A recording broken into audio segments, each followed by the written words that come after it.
afternoon, Benawah County. I'm Janice McGeehan, candidate for Idaho Lieutenant Governor. I regret that I'm not able to be here personally with you. I remember so fondly, almost a year ago, I was invited to participate in a Spirit of 76 banquet in St. Mary's in May, and I drove up and had a great opportunity to meet some of you, and I felt so welcome and supported, so thank you for your hospitality. I am a person that's lived in Idaho Falls most of my life. My husband Jimmy and I, we've been married 30 years. He's my high school sweetheart. We have two grown adult children, Liza and James. They both went to school at the University of Idaho and got their education in business administration, and they're in Idaho Falls helping us run our family businesses.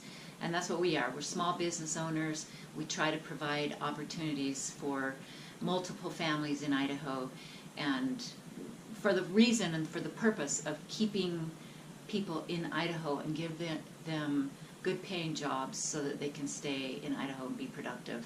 I did serve in the Idaho House for 10 years, represented Bonneville County, successfully elected for 5 terms with never an opponent in the Republican primary, because I've worked hard to support the principles of our party, and I totally support our platform and in full, and fought hard, sometimes even against Republican leadership and heavy pressure from special interest to push forward legislation that I felt was not in the best interest of Idahans.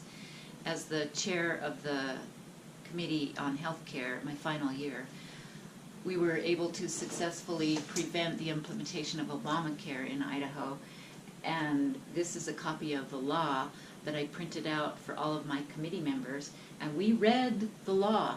Unlike members of Congress, we read the law and we understood the negative consequence on the citizens of Idaho, and we were successful in preventing the implementation my last year that I served. But I did wish to honor the spirit and intent of the voters of Idaho who voted for term limits, and so after serving 10 years, I term limited myself and came back to Idaho Falls into the private sector. I'm running for this position because I'm concerned about what I see happening in our state, and I believe it's time for politics as usual to come to an end in Boise. This graph that I carry around state with me, it illustrates our state budget and how dependent the people in Boise have made us on the federal government. The 35% represented by the red is a debt-financed federal dollar that has been incorporated into our budgets widespread across the state. And when we take those federal dollars, we have to do it the federal way and not the Idaho way. And these are the policies that are hampering our ability to be prosperous and infringing on our freedoms and our liberties in Idaho. So it's time for politics as usual to come to an end in Boise. I'm tired of listening to individuals run for public office and say they're opposed to Common Core and then put their name to support funding for Common Core. I'm tired of people who say that they're supporting and creating small businesses and jobs when they vote for special interest tax incentives rather than lowering taxes for all of us as citizens, our families, and working this to apply evenly to all of us in Idaho. In the area of our natural resources, the land within the boundary of the state of Idaho, according to our founding fathers and the intent of the protection of our Constitution, that land belongs to the state of Idaho and the people that live in Idaho.